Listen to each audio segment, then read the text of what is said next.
Deanna is a registered nurse, minister, Reiki master, and medium.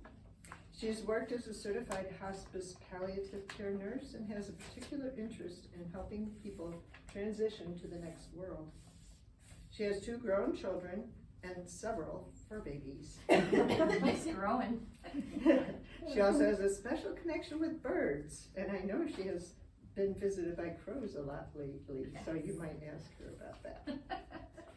Thank you. Be patient with me, I forgot my reading glasses. Is it ready? Yep. Okay. So when I started to write this, it was nice out, and I was like, oh, I'm going to start by saying, oh, the leaves are falling, and we're having this balmy fall, and then today it's like, no, it's definitely winter, so welcome. So this is also the time of year when the nights are the darkest, and it's a chance for us to have an opportunity to go deep into our own thoughts and feelings, and to look closely at what we have, what we don't have, and what we wish we have.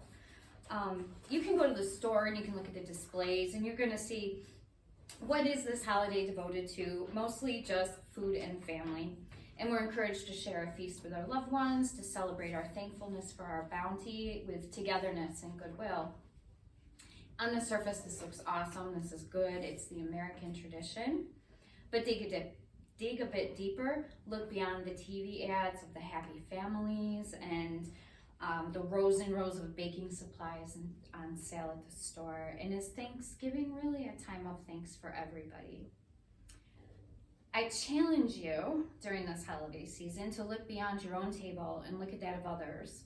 Some have feast and no family, some have family and no feast, and some have neither.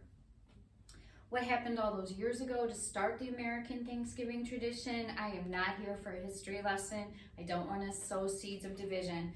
But as spiritualists, we have traditionally not shied away from the social issues, from the topics that are hot, those inflammatory things, and we need to examine them. So what we're going to look at today is homelessness, poverty, and food insecurity.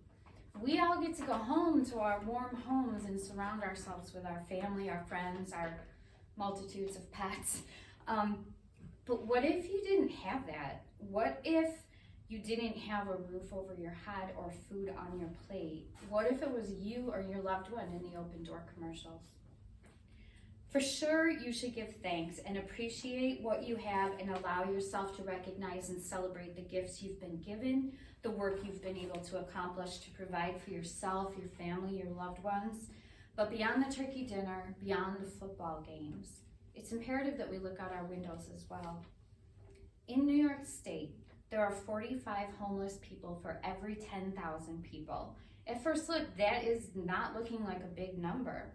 But when you factor in that there's approximately 19 million people in our state, I think, this means there's almost 86,000 people that are unhomed in New York State alone.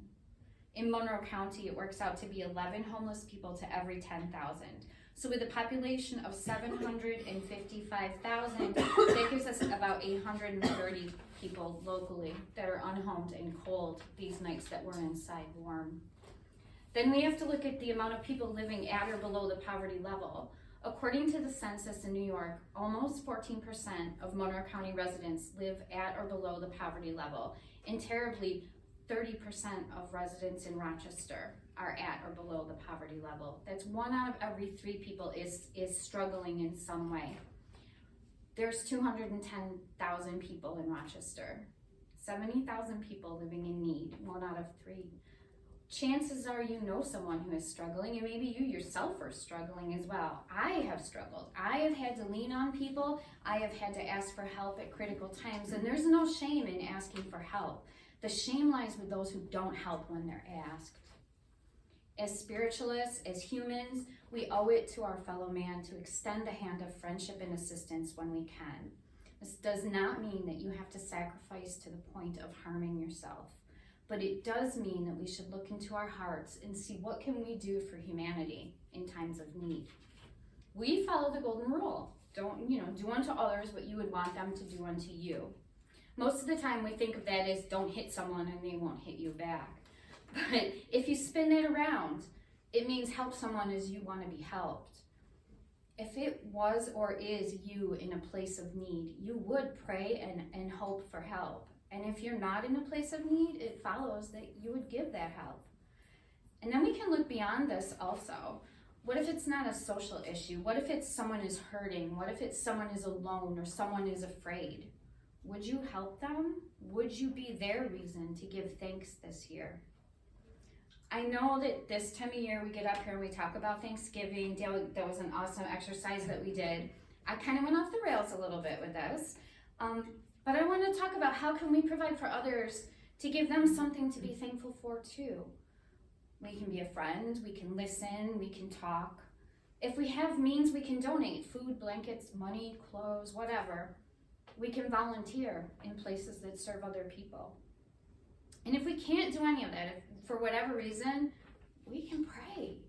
We can ask Spirit to intervene for those that are in need, in pain, in loss. Those healing angels, those spirits are there. We can ask that Spirit help direct us so that we can be of service somehow, some way. No act of service is ever too small. You can donate food to a shelter, or you can simply open a door for somebody who doesn't have enough hands to open it. Carry something for someone. Because what's the first thing that someone says when you say that? When you do that, they say thank you. They give thanks. I'm not saying that we should do things for people so that we can get thanks. But every word that is uttered is released into the universe, and it affects all of the energy around us. Think of how you feel when you're thankful. You're remembering your blessings, you're filled with good feelings and warmth, and imagine a universe filled with those good feelings and warmth. Imagine that good energy that thankfulness brings. Every single one of us in this room, beyond, we're all in a position to help someone else, be it on a grand scale, be it on a personal scale. Every one of us can help generate that global, universal, cosmic feeling of warmth and thankfulness that then enriches all of us. So the only question that remains is, are you willing? As we move forward in this holiday season of thankfulness and good tidings, try to spare a prayer, do a deed for someone who needs something, give thanks for your blessings, enjoy your blessings, but move through the rest of this year and into the next and beyond with a conscious thought of what you can do to help another and allow them the opportunity to feel that warmth of thanksgiving as well. Thank you. Thank you.